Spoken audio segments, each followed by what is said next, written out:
ही सत्य, शिव ही सुंदर,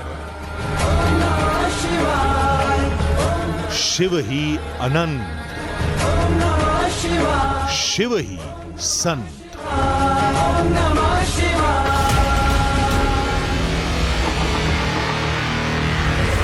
tumour cancer type की एक गांठ सिर में बताई थी। रोया, मैं खूब रोया, आंसुओं से नहला दिया महादेव को। तो महादेव ने मेरी विनती सुन ली। इतना रोया मैं महादेव की कोहली भरकर, जैसे कोई अपने भाई बहन या पिता को अपने एक पिता मान के, अपना मान के, मैं इतना रोया महादेव की कोहली भरकर। क्या ऐसी गलती हुई, हम तो आपकी भक्ति में लीन थे, तो ऐसी चीज़ें हमें क्यों देखने को मिल रही हैं। तो महादेव की ऐसी दया दृष्टि हो जाती है, अगले दिन जो रिपोर्टें आती हैं वो सारी ही नॉर्मल आती हैं, सच्चाई है।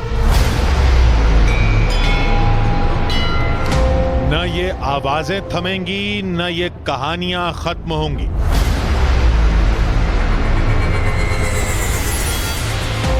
न सुनते सुनते आपका मन भरेगा।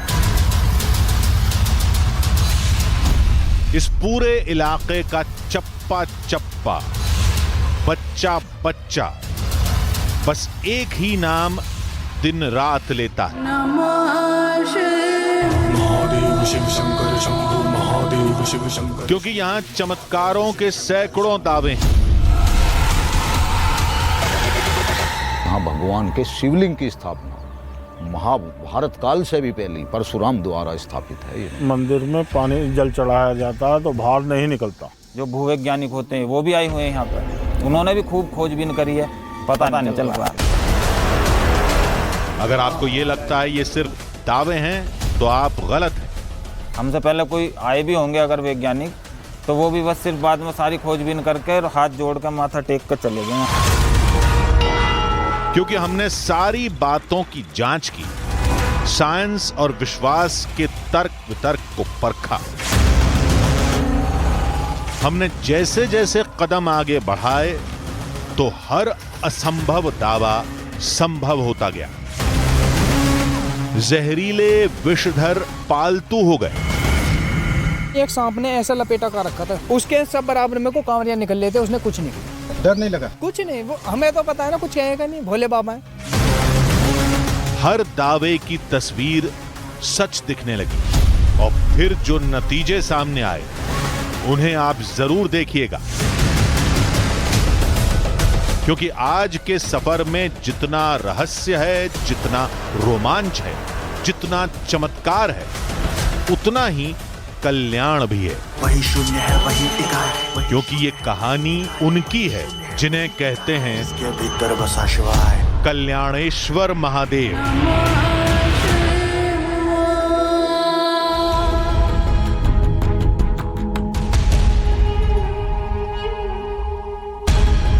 आधी हकीकत आधा फसाना। भगवान शिव का एक चमत्कारी धाम, और चमत्कारी भी इतना कि उसका प्रभाव सिर्फ उस मंदिर तक सीमित नहीं है, बल्कि करीब 15-16 किलोमीटर के दायरे में फैला है। उस शिवधाम के बारे में कई अजब दावे की जाते हैं। एक दावा कहता है कि मंदिर के शिवलिंग पर आप हजारों लीटर पानी डालिए, वो सब पी जाएगा। चंद सेकंड के अंदर जलहरी सूख जाएगी। कोई कहता है नीचे नागों की बस्ती है जो उस पानी को पीकर जीती है। कोई कहता है सुरंग है जो पास बहती गंगा नदी के अंदर निकलती है। लेकिन इस धाम से जुड़े चमत्कारों का दावा यहीं खत्म नहीं होता। अगला दावा सुनेंगे तो आपके पैरों तले जमीन खिसक जाएगी। जनुपुरा के लिए क्या है? हमारे यहाँ सांप कोई काट लेता है तो मुश्किल बचते हैं। कल्याणपुर में क्या है? चमत्कार है बस ये भोले जी का। हाँ, कोई काट लेता है तो मरता नहीं। सोचिए क्या यह मुमकिन है? यानी जैसे एक लाइन खींची गई है, लाइन के इस तरफ एक गांव है, उस गांव में किसी को सांप ने काटा तो मौत तय है। वहीं लाइन के दूसरी तरफ बस आप पैर रख दीजिए, वहां जहरीला नाग भी काट ले तो कुछ नहीं होगा।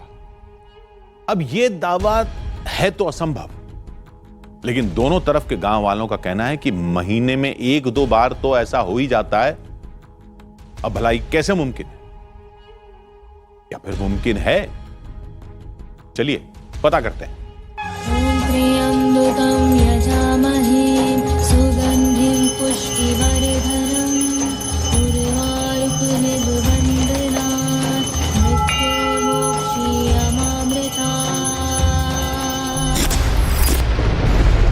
फन फैलाए नाग रास्ता रोके तो क्या करें?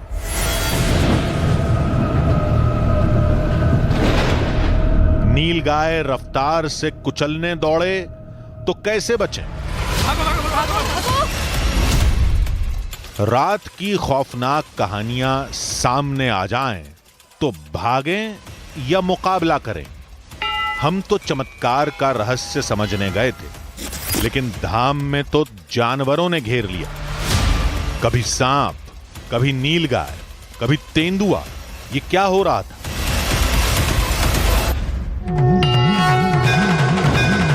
लोगों ने कहा डरिए नहीं, ये दरबार भोले का है, जहां प्रकृति भी शांत हो जाती है। यकीन नहीं है तो चुपचाप सामने खड़े सांप को देख लीजिए। न ये भाग रहा है, न हमला कर रहा है।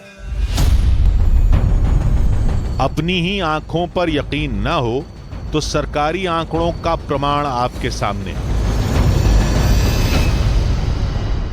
हमारे इस मंदिर के 5 कोस तक चारों ओर ओला नहीं पड़ा है।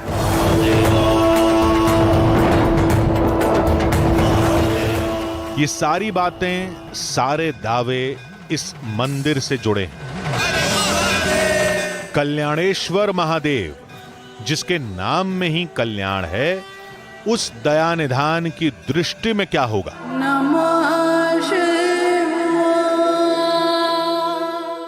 मैं तो ऐसा अनुभव किया कि दर्शन मात्र से ही कल्याण हो जाए, क्योंकि ये कल्याणेश्वर महादेव है। जल का इसका कोई पता नहीं चला। मैंने भी खूब प्रयास करा है, खूब कांवड़ चढ़वाई है, रहा हूँ यहाँ। पुलिस अधिकारियों ने, यहाँ डीएम एसपी भी खूब बड़े बड़े सेठों ने जोर लगाए, पर जल का इसका कोई पता नहीं चला। ये शिवलिंग में ही भगवान नीचे से ही स्थापित है, नीचे ही चला जाता। कलयुग में इसकी कथा जो भी कहे, लेकिन यहां की कहानी तो युगों पुरानी है। ये 5200 साल पुराना मंदिर है। 5200 वर्ष पुराना है। अब तो शहर है नहीं, पहले जंगल था। ये टोटल जंगल था। पहले गंगा साफ दिखती है यहाँ। हमें उस जगह से जुड़े 3 चमत्कार खींच लाए थे।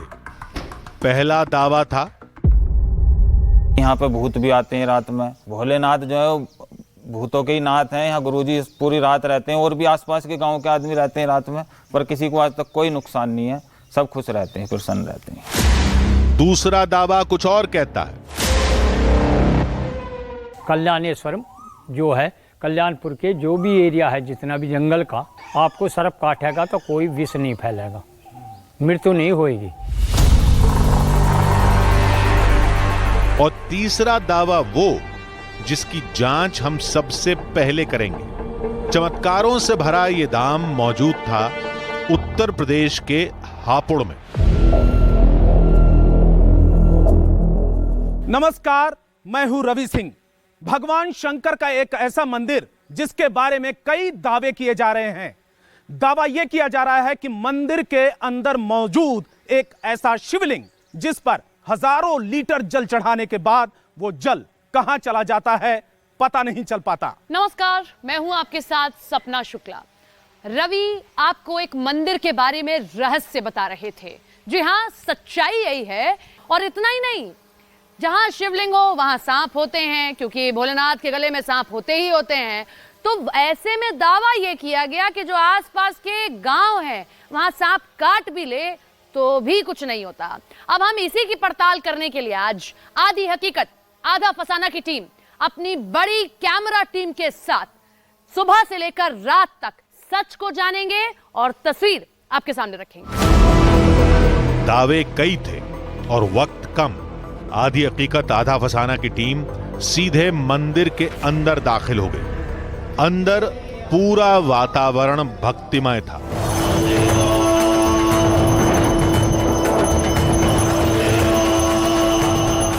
कहीं महादेव के लिए फूल तोड़ते लोग थे, कहीं यज्ञ वेदी के पास भक्ति में डूबे श्रद्धालु, कहीं ईश्वर से स्नेह मांगता एक परिवार। सब देखते समझते हम मंदिर के गर्भगृह की ओर चल दिए। तभी वहां एक अजीब बात नजर आई। ये रास्ता दिखाई दे रहा है और एक ये रास्ता दिखाई दे रहा है, ठीक है। मैं चलिए इस रास्ते से आती हूँ, आप उस रास्ते से आ रहे हैं, लेकिन इतनी चौड़ी दीवार, इतनी मोटी दीवार रवि मैंने कहीं नहीं देखी है। कितने पुराने पुराने मंदिर रहे हैं, चाहे हम महाकाल की बात कर लें, किसी और मंदिर की बात करें, इतनी मोटी दीवार की क्या जरूरत पड़ी है? ये मुझे मतलब ये समझ नहीं आ रहा है। ये भी अपने आप में रहस्य कि पानी आखिर जाता है तो ये मोटी दीवारें क्या क्या काम? क्या यहां आसपास किला था और किले के अंदर मंदिर था, इसलिए दीवार इतनी मोटी है? लेकिन इतिहास के किसी पन्ने में इस जगह किसी किले का जिक्र नहीं मिलता, न हमें रास्ते में किसी किले के कोई अवशेष दिखे थे। हम उलझन से बाहर निकलते कि तभी हमें वो दिखा जो आज तक आपने नहीं देखा होगा।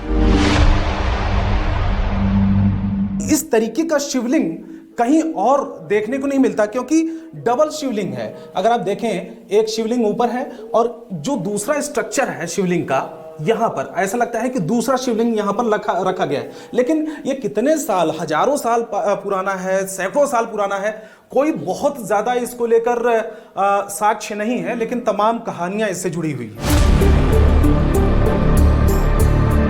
शिवलिंग की जलहरी के नीचे जमीन के अंदर एक शिवलिंग का गोलाई भरा शीर्ष दिख रहा था और ऊपर एक और शिवलिंग रखा था। यानी यहां एक नहीं, दो शिवलिंग है, एक के ऊपर एक रखे हुए। ऐसा तो हमने आज तक नहीं देखा। हमने छूकर देखा तो शिवलिंग हिलने लगा। लोगों का कहना था कि शिवलिंग हिला तो सकते हैं, लेकिन बड़े से बड़ा बाहुबली भी आज तक इसे उठा नहीं पाया। तो इसके जो शिवलिंग है वो हलने वाला शिवलिंग है, हलता है। हाँ, लेकिन उठा के देखा लोगों ने, उठता है नहीं। और उसके बाद में इस पे जो लक्की बंजारा था, उसने 1 लाख बदियों से जल चढ़ाया, क्योंकि ये विशेषता है इसकी, जल नहीं निकलता, ना कहीं मंदिर में बढ़ता, ये नहीं पता कहाँ जाता कहाँ नहीं। तो शिवलिंग पे हजारों वर्षों से लोग जल चढ़ा रहे हैं, इतना जल चढ़ाते हैं, और मेले उत्सवों पर तो लाखों के लोग में पहुंचते हैं। आप सोचिए, कहीं पानी कंसंट्रेट हो रहा है तो मिट्टी में कटाव करता है, ज़मीन बैठनी चाहिए, उसका वो सिरा बैठना चाहिए, उस शिवलिंग को नीचे धंसना चाहिए, लेकिन इस प्रकार की कोई वहाँ पे कुछ असर नहीं होता। मंदिर के अद्भुत रूप और रहस्य में हम मुख्य मकसद तो भूल ही गए थे। हमें तो यह पता करना था कि शिवलिंग पर चढ़ाया गया जल कहां जाता है। अब मैं आपको लाइव तस्वीर दिखा रही हूँ। ये देखिए, ये जल चढ़ाती हैं और ये पानी कहीं तो थोड़ा बहुत भी ठहरना चाहिए था, लेकिन पूरी, अगर मैं इसे कहूँ आम भाषा में, तो ये नाली इस तरीके से बनाई जाती है, यहाँ से पानी चला जाता है, ये इस तरीके की ढलान बनाई जाती है, लेकिन पानी कहीं ठहरता नहीं दिख रहा है। तो ये जो हमारे सामने निकल कर आया, ये तो खैर इन्होंने 1 लोटा जल चढ़ाया रवि, हम इसकी पड़ताल ऐसे करेंगे कि हम यहाँ पर 2-3 बाल्टी कम से कम जल चढ़ाएंगे, ताकि हमें सच्चाई यहाँ दिखाई दे। महिला ने थोड़ा पानी चढ़ाया था, हमें लगा पानी वहां बनी नाली से बह गया होगा। मैं अब इसको दिखाती हूँ आपको कि आप कहेंगे नहीं, नीचे हो सकता है कोई रास्ता हो, कुछ हो। ये देखिए, यहाँ ये मेरी उंगली नीचे तक जा रही है, ये देखिए, यहाँ तक मेरी उंगली नीचे यहाँ तक जा चुकी है, अभी भी मुझे नीचे गैप दिख रहा है। तो क्या कुछ नीचे भी है? ये भी एक बड़ा वो है। देखिए, इतना तक मेरी उंगली गई है, यहाँ नीचे तक मुझे दिखाई दे, यहाँ पानी होगा। जो राज सदियों से तमाम कोशिशों के बाद नहीं खुला, वो उतनी आसानी से नहीं खुलेगा। सबसे पहले हमें कल्याणेश्वर महादेव को समझना होगा। शायद उनकी कहानी में ही सारे रहस्यों की चाबी छुपी हो। यहाँ एक सहस्रा भाव नाम का राजा था और परशुराम के पिता यहाँ तपस्या करते थे। उनके पास एक कामधेनु गाय थी। वो सहस्रा भाव दल बल के साथ यहाँ ठहरा। महाराज से भोजन के लिए, जो महात्मा परशुराम के पिता थे, उनसे भोजन की व्यवस्था के लिए गई। उन्होंने, मैं तो इस वन में अकेला रहता हूँ, पर मेरे पास एक कामधेनु गाय है, तुम्हारी मैं फौज की व्यवस्था कर दूंगा। उन्होंने कामधेनु से मांगा, जो भी उन्होंने मांगा उन्होंने दे दिया। सहस्रा भाव के मन में बद्यांती आई और वो परशुराम के पिता की गाय को लेकर जबरदस्ती लेकर चला गया। परशुराम को जब पता चला तो उनका परशुराम का और सहस्रा बाहु का युद्ध हुआ और सहस्रा बाहु को हराया कर भगवान परशुराम उस गाय को छुटा कर लाए। और महात्माओं के अनुसार बताई हुई बता रहा हूँ आपको, फिर यहाँ भगवान के शिवलिंग की स्थापना महाभारत काल से भी पहले परशुराम द्वारा स्थापित है। ये मान्यताओं के मुताबिक त्रेता युग के इस मंदिर में स्वयं शिव बसते हैं और इसका रास्ता नागलोक तक जाता है, जिसकी वजह से मंदिर में रोज सांप देखने को मिलते हैं। इसके नीचे एक बहुत पुराना कुआं है। इसमें आप 1000 लीटर, 2000 लीटर, 10,000 लीटर रात दिन भी पानी चलाएंगे तो वो नीचे पाताल में चला जाएगा। इस शख्स की बात माने तो मंदिर के अंदर सैकड़ों फीट गहरा कुआं हो सकता है और शिवलिंग में डाला गया पानी उसी में समा जाता है। लेकिन हजारों साल से जल अर्पण किया जा रहा है, उस सूरत में कुएं को अब तक भर जाना चाहिए था। हमने कहा कि हो सकता है कि मंदिर के किसी कोने आदिनम से जुड़े आप सभी पूज्य संतों का मैं शीश झुकाकर अभिनंदन करता हूं। आज मेरे निवास स्थान पर आपके चरण पड़े हैं, ये मेरे लिए बहुत सौभाग्य की बात है। ये भगवान शिव की कृपा है जिसकी वजह से मुझे एक साथ आप सभी शिव भक्तों के दर्शन करने का मौका मिला है। मुझे इस बात की भी बहुत खुशी है कि कल नए संसद भवन के लोकार्पण के समय आप सभी वहां साक्षात आकर के आशीर्वाद देने वाले हैं। पूज्य संतगण, हम सभी जानते हैं कि हमारे स्वतंत्रता संग्राम में तमिलनाडु की कितनी महत्वपूर्ण भूमिका रही है। वीर मंगई वेलु नाचियार से लेकर मर्द भाइयों तक, सुब्रमण्यम भारती से लेकर नेताजी सुभाष चंद्र बोस के साथ जुड़ने वाले अनेकों तमिल लोगों तक हर युग में तमिलनाडु भारतीय राष्ट्रवाद का गढ़ रहा है। तमिल लोगों के दिल में हमेशा से मां भारती की सेवा की, भारत के कल्याण की भावना रही है। बावजूद इसके ये बहुत दुर्भाग्यपूर्ण है कि भारत की आजादी में तमिल लोगों के योगदान को वो महत्व नहीं दिया गया जो दिया जाना चाहिए था। अब बीजेपी ने इस विषय को प्रमुखता से उठाना शुरू किया है। अब देश के लोगों को भी पता चल रहा है कि महान तमिल परंपरा और राष्ट्रभक्ति के प्रतीक तमिलनाडु के साथ क्या व्यवहार हुआ था।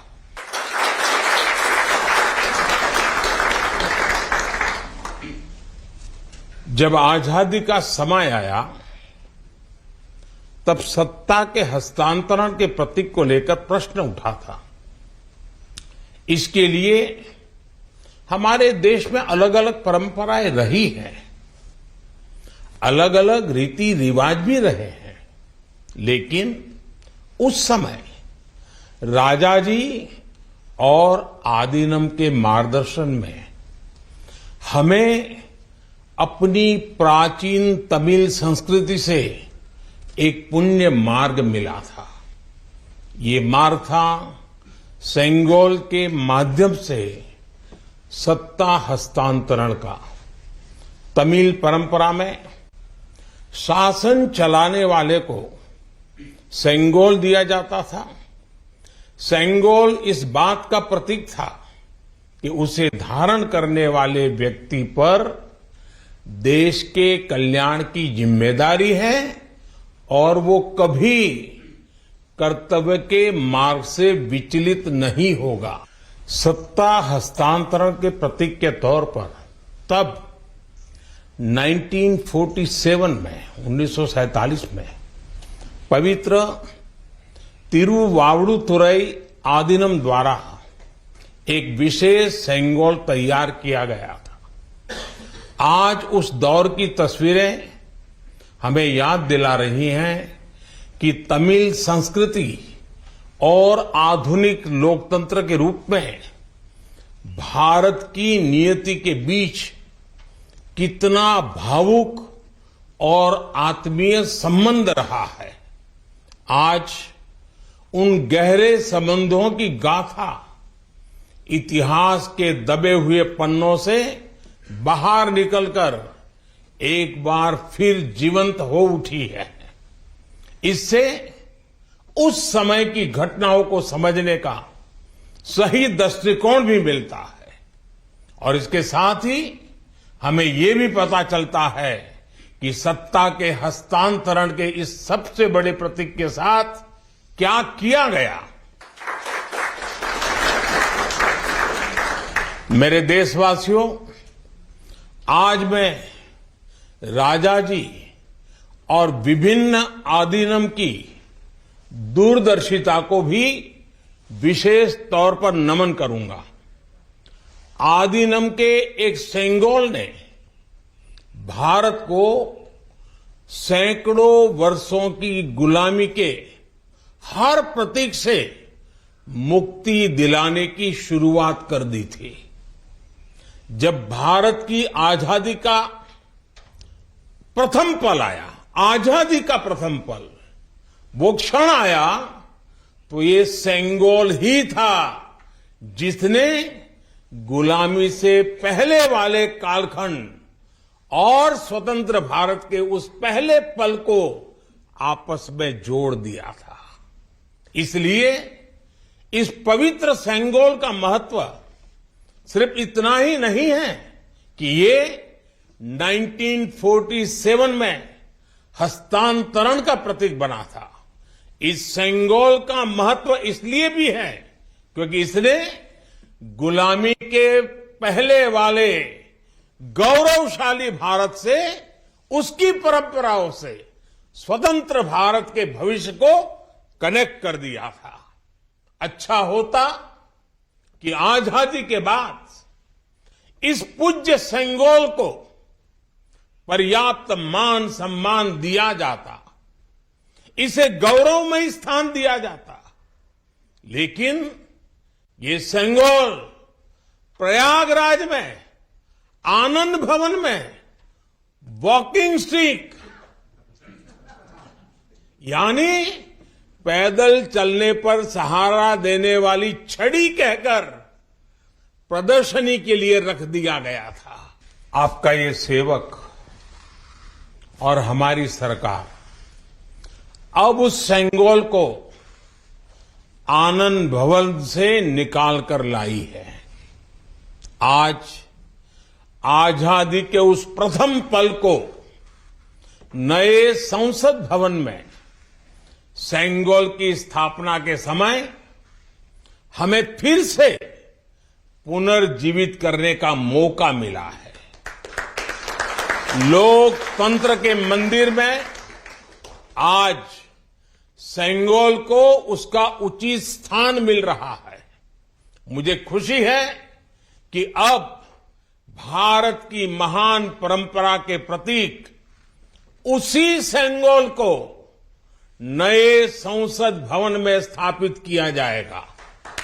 ये सेंगोल इस बात की याद दिलाता रहेगा कि हमें कर्तव्य पथ पर चलना है, जनता जनार्दन के प्रति जवाबदेह बने रहना है।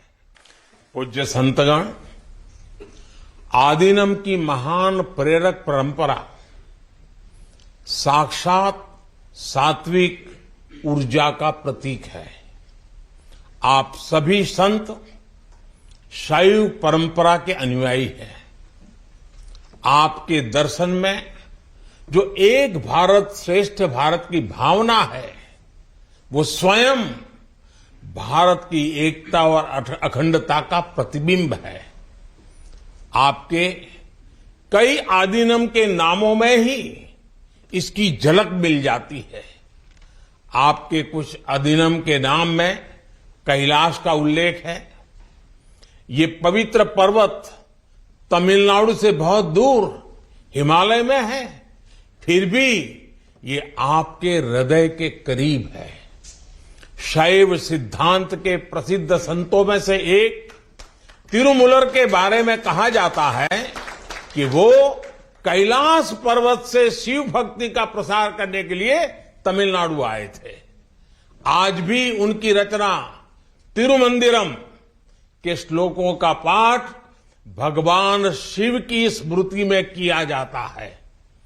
अपर, समंदर, सुंदरर और माणिका वासगर जैसे कई महान संतों ने उज्जैन, केदारनाथ और गौरीकुंड का उल्लेख किया है। जनता जनार्दन के आशीर्वाद से आज मैं महादेव की नगरी काशी का सांसद हूं, तो आपको काशी की भी बात बताऊंगा। धर्मपुरम आदीनम के स्वामी कुमार गुरुपरा तमिलनाडु से काशी गए थे। उन्होंने बनारस के केदार घाट पर केदारेश्वर मंदिर की स्थापना की थी।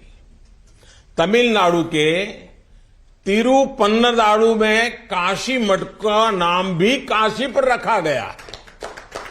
इस मठ के बारे में एक दिलचस्प जानकारी भी मुझे पता चली है। कहा जाता है कि तिरुपन्नदारु का काशी मठ तीर्थ यात्रियों को बैंकिंग सेवाएं उपलब्ध कराता था। कोई तीर्थ यात्री तमिलनाडु के काशी मठ में पैसे जमा करने के बाद काशी में प्रमाण पत्र दिखाकर वो पैसे निकाल सकता था। इस तरह शैव सिद्धांत के अनुयायियों ने सिर्फ शिव भक्ति का प्रसार ही नहीं किया, बल्कि हमें एक दूसरे के करीब लाने का कार्य भी किया। पूज्य संतगण, सैकड़ों वर्षों की गुलामी के बाद भी तमिलनाडु की संस्कृति आज भी जीवंत और समृद्ध है, तो इसमें आदिनम जैसी महान और दिव्य परंपरा की भी बड़ी भूमिका है। इस परंपरा को जीवित रखने का दायित्व संत जनों ने तो निभाया ही है, साथ ही इसका श्रेय पीड़ित, शोषित, वंचित सभी को जाता है कि उन्होंने इसकी रक्षा की, उसे आगे बढ़ाया। राष्ट्र के लिए योगदान के मामले में आपकी सभी संस्थाओं का इतिहास बहुत गौरवशाली रहा है। अब उस अतीत को आगे बढ़ाने, उससे प्रेरित होने और आने वाली पीढ़ियों के लिए काम करने का समय है। पूज्य संतगण, देश ने अगले 25 वर्षों के लिए कुछ लक्ष्य तय किए हैं। हमारा लक्ष्य है कि आजादी के 100 साल पूरे होने तक एक मजबूत, आत्मनिर्भर और समावेशी विकसित भारत का निर्माण हो। 1947 में 1947 में आपकी महत्वपूर्ण भूमिका से कोटि कोटि देशवासी पुनः परिचित हुए हैं। आज जब देश 2047 के बड़े लक्ष्यों को लेकर आगे बढ़ रहा है, तब आपकी भूमिका और महत्वपूर्ण हो गई है। आपकी संस्थाओं ने हमेशा सेवा के मूल्यों को साकार किया है। आपने लोगों को एक दूसरे से जोड़ने का, उनमें समानता का भाव पैदा करने का बड़ा उदाहरण पेश किया है। भारत जितना एकजुट होगा उतना ही मजबूत होगा। इसलिए हमारी प्रगति के रास्ते में रुकावटें पैदा करने वाले तरह तरह की चुनौतियां खड़ी करेंगे। जिन्हें भारत की उन्नति खटकती है वो सबसे पहले हमारी एकता को ही तोड़ने की कोशिश करेंगे। लेकिन मुझे विश्वास है कि देश को आपकी संस्थाओं से आध्यात्मिकता और सामाजिकता की जो शक्ति मिल रही है उससे हम हर चुनौती का सामना कर लेंगे। मैं फिर एक बार आप मेरे यहां पधारे, आप सबने आशीर्वाद दिए, ये मेरा सौभाग्य है। मैं फिर एक बार आप सबका हृदय से आभार व्यक्त करता हूं, आप सबको प्रणाम करता हूं। नए संसद भवन के लोकार्पण के अवसर पर आप सब यहां आए और हमें आशीर्वाद दिया, इससे बड़ा सौभाग्य कोई हो नहीं सकता है। और इसलिए मैं जितना धन्यवाद करूं उतना कम है। फिर एक बार आप सबको प्रणाम करता हूं। ओम नमः शिवाय। वणकम।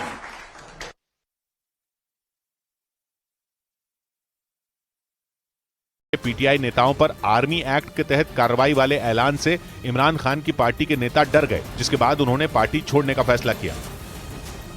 उधर इमरान खान की मुश्किलें कम होने का नाम नहीं ले रही है। एक तरह एक एक करके इमरान खान के करीबी उनका साथ छोड़ते जा रहे हैं। और अब इमरान खान की करीबी मुराद दास ने भी इमरान की पार्टी पीटीआई से इस्तीफा दे दिया। हम इमरान खान साहब और पीटीआई से अपने रास्ते जुदा कर रहे हैं। मुराद दास पंजाब प्रांत के शिक्षा मंत्री रह चुके हैं और इमरान खान के खास माने जाते थे। 9 मई को हुई हिंसा के बाद इमरान खान की पार्टी पीटीआई यानी पाकिस्तान तहरीक इंसाफ के नेता लगातार सेना और पुलिस के निशाने पर हैं और इसी वजह से पीटीआई के करीब 40 नेताओं ने अब तक पार्टी छोड़ दी है। इधर पाकिस्तान के मीडिया के मुताबिक वहां के आर्मी चीफ आसिम मुनीर को अपने ही सैनिकों पर भरोसा नहीं है। पाकिस्तानी सेना प्रमुख आसिम मुनीर को लगता है कि पाकिस्तान की सेना के कई अधिकारी इमरान खान से मिले हुए हैं और इसी वजह से वो उन अधिकारियों पर कार्रवाई करने की तैयारी में है। पाकिस्तान के मीडिया के मुताबिक आसिम मुनीर सेना के उन अधिकारियों से बदला लेंगे जिन्होंने इमरान खान से दोस्ती कर रखी है और इनमें पेशावर, क्वेटा और लाहौर के कोर कमांडर का नाम सबसे ऊपर है, क्योंकि खबर आई कि वो सेना में इमरान समर्थक गुट के साथ थे और उन्होंने पीटीआई कार्यकर्ताओं पर कार्रवाई करने के सेना मुख्यालय से मिले आदेश को भी मानने से इनकार कर दिया, जिसमें कहा गया कि पीटीआई कार्यकर्ताओं पर कार्रवाई की जाए। इस बीच सेना के 23 पूर्व अधिकारियों को हिरासत में लेने की भी खबर सामने आई। इससे पहले 9 मई को पाकिस्तान में हुई हिंसा के मामले में सेना के 100 से ज्यादा अधिकारियों और उनकी पत्नियों को गिरफ्तार किया गया था।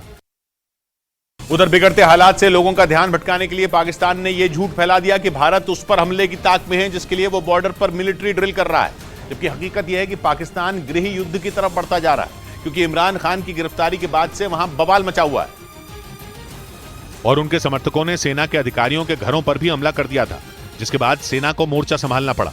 लेकिन हालात जस के तस हैं, इसीलिए लोगों का ध्यान भटकाने के लिए पाकिस्तान ने यह झूठ फैला दिया कि भारत उस पर हमला करने के लिए बॉर्डर पर पिछले 1 महीने से सैन्य अभ्यास कर रहा है। यही नहीं, पाकिस्तान ने लोगों को गुमराह करने के लिए भारतीय सेना की कुछ तस्वीरें भी जारी की। साथ ही पाकिस्तान ने अपने परमाणु हथियारों का ढिंढोरा भी पीटना शुरू कर दिया, जिससे ऐसा लगे मानो जंग जैसे हालात बन गए हों।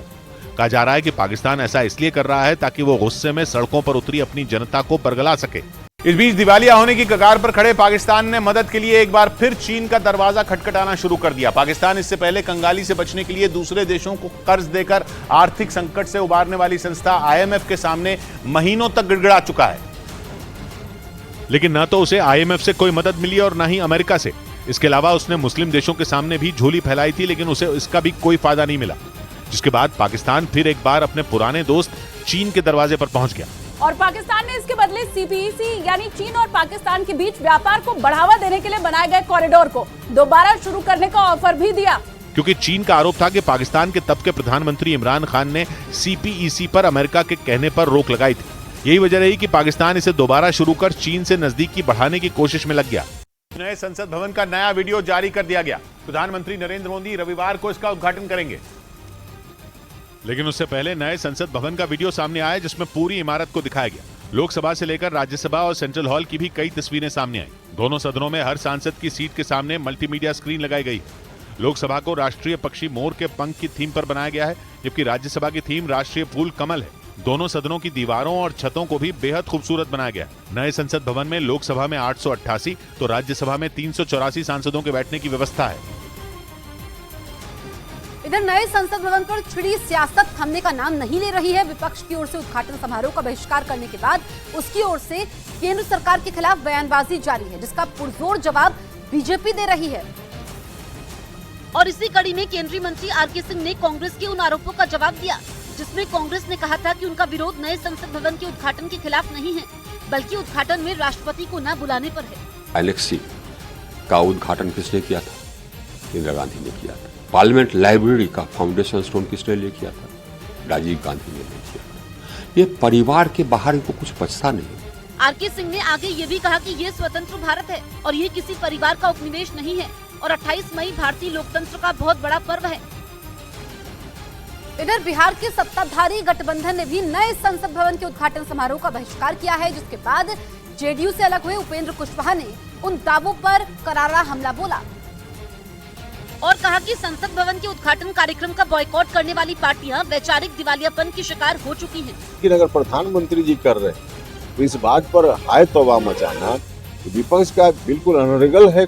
कुछ मतलब ही नहीं है इस तरह के विरोध का। कुशवाहा ने विपक्ष से पूछा कि पिछले 10 सालों में कई जगहों पर विधानसभा भवन बने हैं, लेकिन कितने विधानसभा भवनों का उद्घाटन राज्यपाल ने किया है? हालांकि विपक्ष ने इस सवाल का कोई जवाब नहीं दिया।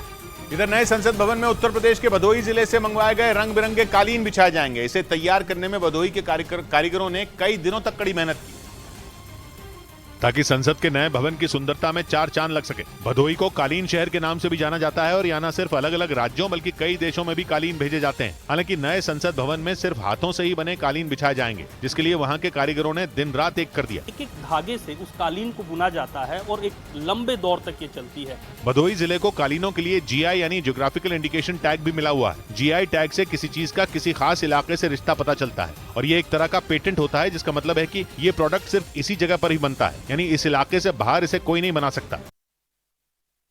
सिंगोल पर छिड़ी सियासी बहस के बीच दिल्ली के तमिल मलाई मंदिर में संसद में स्थापित होने वाले सिंगोल से जुड़ा एक महत्वपूर्ण धार्मिक अनुष्ठान संपन्न हुआ, जिसमें तमिलनाडु से आए तमिल विद्वानों का मंदिर में भव्य स्वागत किया गया। सभी विद्वानों को तमिल रीति रिवाजों और धार्मिक मान्यताओं के मुताबिक सम्मान। हमें लगा कि हो ना हो, जिसने भी मंदिर बनवाया उसने शिवलिंग के नीचे से गंगा जी या नहर तक सुरंग बनवाई होगी और सारा पानी उसी सुरंग के जरिए नदी के पानी में मिल जाता होगा। नागलोक और कुएं का पता करना मुमकिन नहीं था, लेकिन पानी का रास्ता जानने की कोशिश हम कर सकते थे। हमने लाइव टेस्ट शुरू किया। सबसे पहले हमने मंदिर के हैंडपंप से 2 बाल्टी पानी भरा, फिर मंदिर के अंदर पहुंचे। पहले हमने लोटे से पानी चढ़ाया, लेकिन पानी कहां चला गया पता नहीं चला। एक जगह आप देख रहे होंगे ये जो गैप उस साइड में, वहां तक पानी नहीं जा रहा है, वो सीधा सीधा अंदर चला जा रहा है। लोटे से काम नहीं बना तो हमने सीधे बाल्टी से पानी डालना शुरू किया। अब मैं लोटे भर के नहीं, अब मैं पूरी 1 बाल्टी पानी, इतना पानी है देखिए मेरी बाल्टी में, और मैं पूरी 1 बाल्टी पानी पूरा इस शिवलिंग पे चढ़ाती हूँ। और ये कहाँ जाएगा, जरा कैमरा पर्सन इस पर ध्यान देते रहे। ये देखिए कहीं पानी जमा हुआ, रवि कहीं दिख रहा है जमा होता पानी? सब गायब हो जा रहा है पानी। हमने बाल्टी भर पानी शिवलिंग पर अर्पण कर दिया, लेकिन पानी नाली से बहकर नहीं गया, बल्कि शिवलिंग के चारों तरफ बने गड्ढे में समा गया।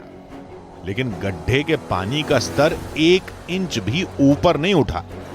हमने एक एक करके कई बाल्टी पानी डाला।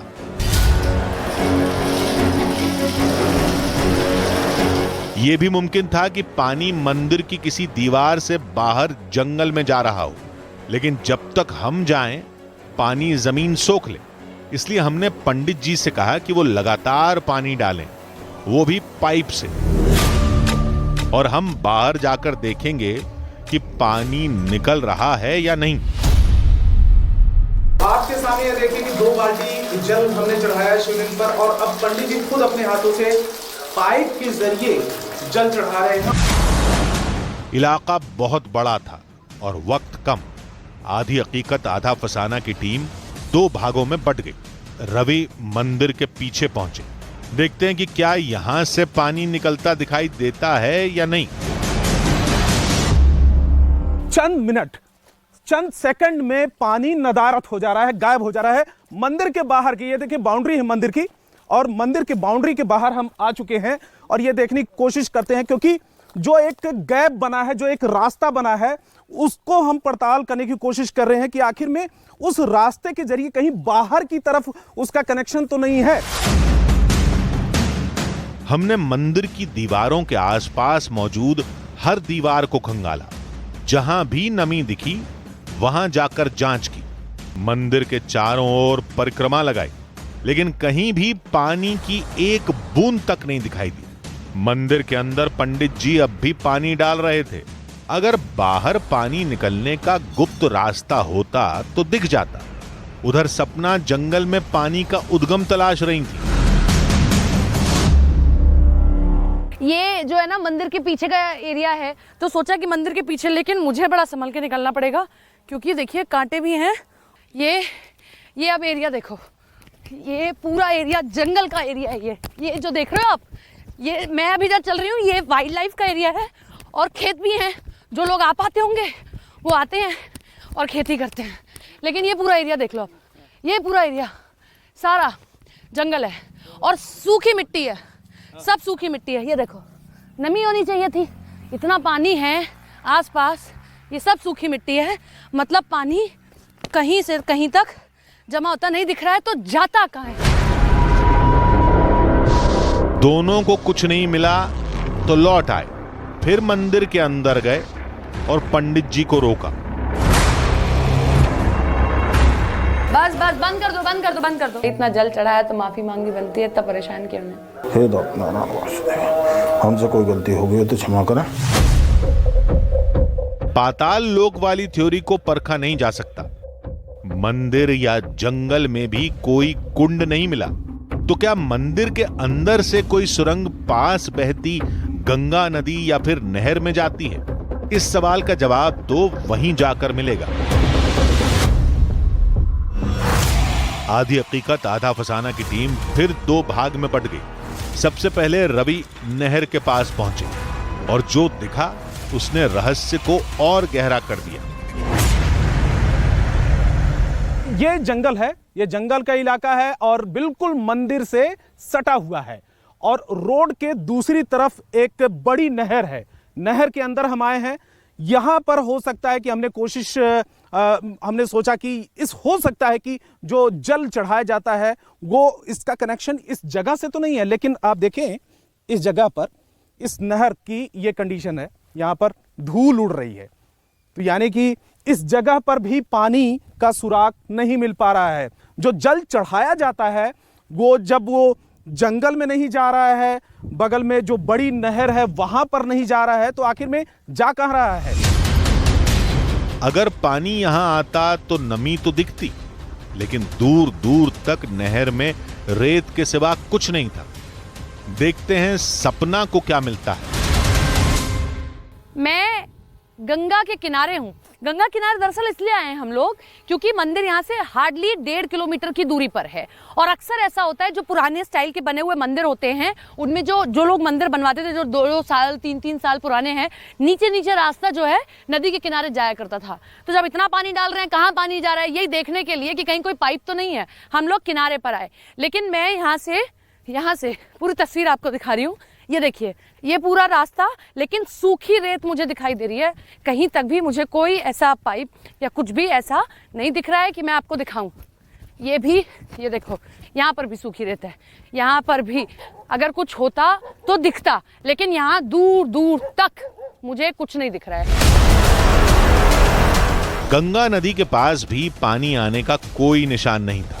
सिर्फ एक संभावना थी कि शिवलिंग से पानी नदी के बीच कहीं निकलकर गंगा में मिल जाता हो। लेकिन अगर ऐसी कोई सुरंग है भी, तब भी पानी के अंदर जाकर उस स्रोत को तलाश पाना नामुमकिन काम है। आधी हकीकत आधा फसाना। शिवलिंग पर अर्पित किए जाने वाले जल का रहस्य नहीं सुलझा, लेकिन अब तक शांत रहे मंदिर में अचानक हलचल तेज हो गई। हमारी एक टीम गांव से जुड़ा रहस्य सुलझाने गई थी। उसका रास्ता एक सांप ने रोक लिया। उसी वक्त दूसरी टीम मंदिर में थी। उनके सामने भी एक नाग फन फैलाकर खड़ा हो गया। हमने जगह बदली, जंगल की तरफ गए तो वहां नीलगाय ने जानलेवा हमला कर दिया। गांव वालों ने कहा कि आपने कल्याणेश्वर में जांच की, जिसके लिए माफी मांगी तो महादेव ने माफ कर दिया। लेकिन शिव के गणों को यह मंजूर नहीं हुआ। हमने उनकी बातों को हवा में उड़ा दिया। लेकिन फिर जो हुआ, उसने कल्याणेश्वर महादेव की हर कहानी का रहस्य खोल दिया।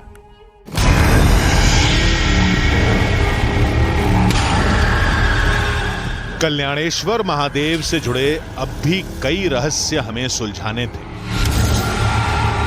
उसका दूसरा सबसे बड़ा रहस्य कल्याणपुर गांव में छुपा था। हमने गांव में जिससे भी बात की, सबने वही बात दोहराई।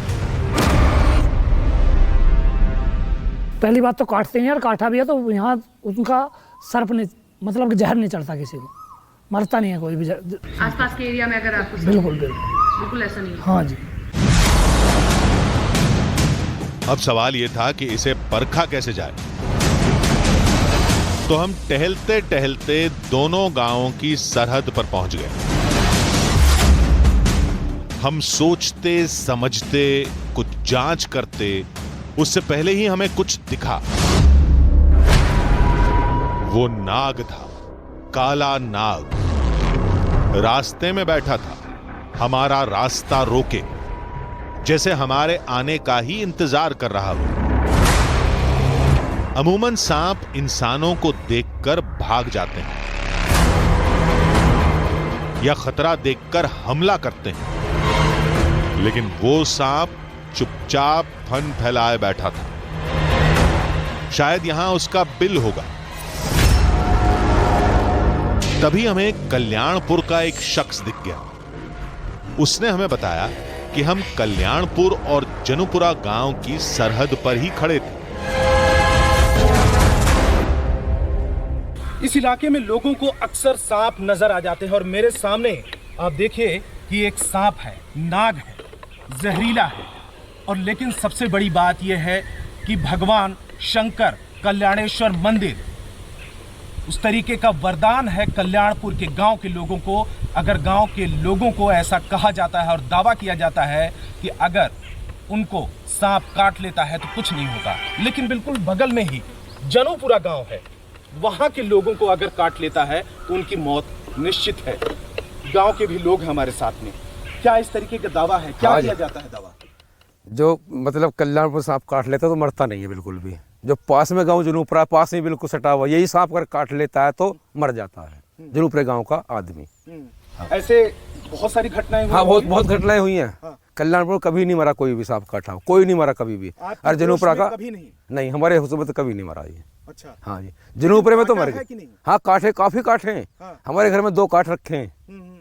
हमारी तो माता काटी। जब काटा तो क्या हुआ था? बस जहर चढ़ा था, फिर ले गए, बस सही हो गई। अच्छा। हाँ, बस डॉक्टर के पास ले जाते हैं? हाँ, डॉक्टर के पास ले गए। यानी जो लोग सांप काटने से बचे, उन्हें तो डॉक्टरी इलाज ने बचाया। इससे चमत्कार कैसे साबित होता है? और यह बात तुरंत साबित भी हो गई। आपको डर लग रहा है? बैठिए जरा। हाँ, मुझे डर लग रहा है। डर लग रहा है? हाँ, डर लग रहा है। लेकिन आप तो कल्याणपुर गांव के हैं, आपको बैठिए जरा। विष तो है ही, फिर भी विष तो इसके अंदर है ही। मतलब जहर तो चढ़ता ही चढ़ता है, मरता तो नहीं है, पर जहर चढ़ जाता है। उस शख्स ने कहा कि मौत नहीं होगी, लेकिन जहर से दर्द तो होगा, कोई अंग भी बेकार हो सकता है, इसलिए वो डर रहा था। हम बात कर ही रहे थे कि तभी सांप एक दिशा में चल दिया। तो ये देखिए यहाँ पर सांप है, बिल्कुल मेरे पास में 2 फीट की दूरी पर सांप है। और इस तरीके से कहा जाता है कि यहाँ पर अक्सर सांप नजर आ जाते हैं। मुझे डर लग रहा है, सांप बिल्कुल जा रहा है जनुपुरा गांव की तरफ। सांप एक खेत से रेंगते हुए जनुपुरा गांव में दाखिल होकर रुक गया, जैसे कोई इशारा कर रहा हो। वहां हमारी मुलाकात जनुपुरा गांव के एक शख्स से हुई। क्या सांप काटने की वहाँ पे घटनाएं हुई हैं? हाँ, हमारे तो यहाँ ऐसा है कि जब सांप काटता है तो निश्चित ही बचता है। लेकिन अब मैं जैसे इस गांव में हूँ, कल्याणपुर गांव में, मैं यहाँ नाच देने आया था भोले बाबा के चरणों में। तो यहाँ पर ऐसा है, अगर मुझे सांप ने काट लिया तो मैं बचूंगा नहीं, लेकिन अगर इनके गाँव को काट लेगा तो ये मरेंगे नहीं। ये भोले बाबा का शुरू से ही वरदान है। तो अगर हम यहाँ पर हम भोले बाबा की पूजा भी करने आते हैं, लेकिन ऐसा है अगर हमारे यहाँ सांप कोई काट लेता है तो हम मुश्किल बचते हैं। लेकिन कल्याणपुर को यह वरदान मिला हुआ है, अगर यहाँ कोई भी सांप किसी भी प्रकार का हो, अगर काट लेता है या डस लेता है, कुछ भी मान लीजिए, तो उसे कुछ नहीं होता। सैकड़ों साल से चली आ रही कहानियां लोगों का विश्वास बन जाती हैं। हमने ये बात कही तो उस शख्स ने आंखों देखी एक कहानी सुनाई। घटना मेरे सामने हुई थी, हम बैट बॉल खेल लेते हैं यहाँ पे। तो ये पीछे भाग गए इकट्ठे का। इसमें एक लड़का बॉल ढूंढने के लिए गया, तो उसके 3 बार डंक मारा था सांप ने। उससे खून निकला, उसके बाद में उसे कुछ नहीं हुआ। यानी कि कल्याणपुर में काटा? हाँ, कल्याणपुर में काटा था। अगर ये जनुपुरम काटता तो मर जाता वो, तो सीधी सी बात है। कितनी घटनाएं हुई होंगी ऐसी? मेरे हिसाब से तो हमारे सामने तो रोज महीने में 1-2 आती रहती है सुनने के लिए। अपनी बात साबित करने के लिए उस शख्स ने एक और घटना सुनाई। मेरे सामने की एक घटना थी, मैंने कांवड़ लेकर आया था हरिद्वार से। तो सामने में मैं कांवड़ चढ़ा, तो इस ये जो किवाड़ है मंदिर का द्वार, इसमें ही एक सांप ने ऐसा लपेटा कर रखा था। उसके सब बराबर में को कांवड़िया निकल लेते, उसने कुछ नहीं कही। वो तो ऐसी कैसी रहा था। डर नहीं लगा? कुछ नहीं, वो हमें तो पता है ना, कुछ कहेगा नहीं, भोले बाबा है, हम डरते नहीं है। हमें लगा कि आस्थावान इंसान हर घटना में चमत्कार देखता है, लेकिन तभी मंदिर में मौजूद आधी हकीकत आधा फसाना की टीम के साथ कुछ हुआ, कुछ ऐसा जिसने लोगों के दावे को ठोस रूप दे दिया। वो दावा जो ये कहता है कि कल्याणेश्वर महादेव के पास विषधर भी अपना स्वभाव भूल जाता है।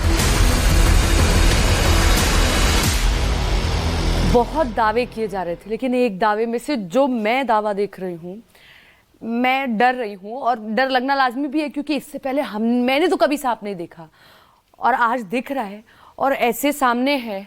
मेरी हिम्मत भी नहीं हो रही है कि मैं यहाँ बैठ भी पाऊँ। और जो लोग कह रहे थे कि आसपास जंगल है, बच कर रहिएगा, यहाँ सांप हैं, और जो आसपास के गांव हैं, लोग तो ये तक कहते हैं कि ये जो सांप आप देख रहे हैं, मतलब मुझे तो अभी भी डर लग रहा है। ऐसा लग रहा है मान लो वो मेरी तरफ देख रहा है। देखिए मैं बोल भी नहीं पा रही हूँ। अभी से पहले मैं आपको कितनी जानकारी दे रही थी, लेकिन अब मैं बोल भी नहीं पा रही हूँ, क्योंकि मैंने कभी ना तो पहले सांप देखा, और वो भी इतनी नज़दीक से तो कभी नहीं देखा था। लेकिन लोग जो यहाँ के हैं वो यही कह रहे हैं, आसपास जो लोग बैठे हैं, कि डरने की ज़रूरत नहीं है, वो कुछ नहीं कहेगा, वो काटेगा नहीं। लेकिन अब रवि दरअसल एक गाँव में गए हैं, वो आपको बताएंगे कि कैसे वहाँ के लोग ये कह रहे हैं कि सांप रोज़ दिखते हैं, काटते हैं, लेकिन उनको कुछ नहीं होता है। लेकिन फिलहाल मैं जो देख रही हूँ वो वाकई डरावना है। मतलब ये हैरान भी करता है कि मंदिर थोड़ी सी दूरी पर है, लगभग 10 मीटर की दूरी होगी मंदिर है, और यहाँ सांप दिख गया है। वो किसी को कुछ नहीं कह रहा है, कह मुझे भी नहीं रहा है, लेकिन क्योंकि हम तो नहीं देखते कभी भी इतना नज़दीक से, तो जाहिर तौर पर डर तो लगेगा ही। लेकिन ये वाकई हैरान करने वाला एक दावा है। सांप वहां काफी देर मौजूद रहा। सतर्क होता तो फन फैला लेता, नहीं तो आराम से बैठा रहता। आसपास से लोग निकलते रहे, सफाई होती रही, लेकिन ना लोगों को उससे डर लग रहा था, न सांप किसी को देखकर भाग रहा था या हमला कर रहा था। हम भी काफी देर तक ये समझने की कोशिश करते रहे। सपना को लगा कि एक बार रवि के पास जाकर मदद करें। रवि तक पहुंचने के लिए हमें इस जंगल से होकर गुजरना है। ये देखो कितना घना जंगल है।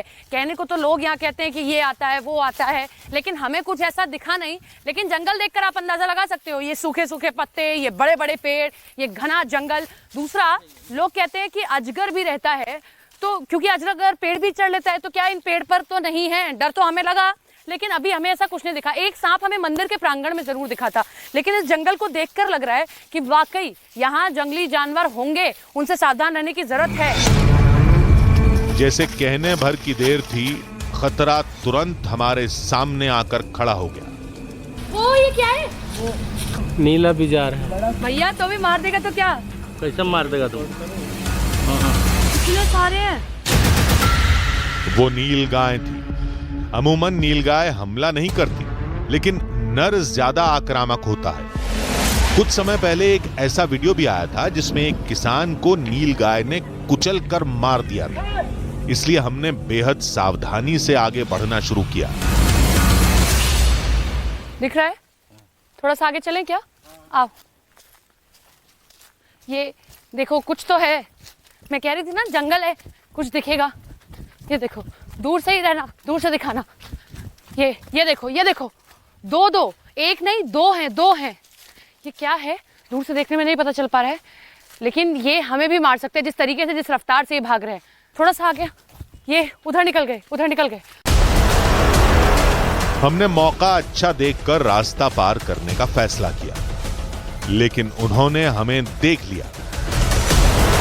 चलो ये धरी आ जाए। लेकिन अचानक वो हुआ जिसकी उम्मीद नहीं की थी। एक नर नील गाय हमारी तरफ दौड़ा। भागो निजाम, भागो। हम भागते रहे, पीछे मुड़कर नहीं देखे। फिर अचानक वो नर पेड़ों के झुरमुट में कहीं गुम हो गया। कहाँ? हम बाल बचे थे। हम मंदिर लौट आए। थोड़ी देर बाद रवि भी गांव से लौट आए। वक्त गुजरा, रात हो गई, फिर पूजा शुरू हुई।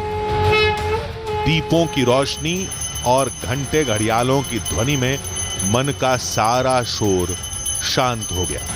सारे सवाल शून्य हो गए। मंदिर का पानी कहां जाता है? सांपों का जहर निष्प्रभावी होता है या नहीं? सांप क्या यहां पालतू बन जाते हैं? ऐसे सवाल बेमानी से लग रहे थे। लगा कल्याणपुर का रहस्य अगर चुप रहकर प्रकृति और इंसान के इस अद्भुत संबंध को चमत्कारी कहता है, तो ये चमत्कार 100 सच से भी बड़ा है।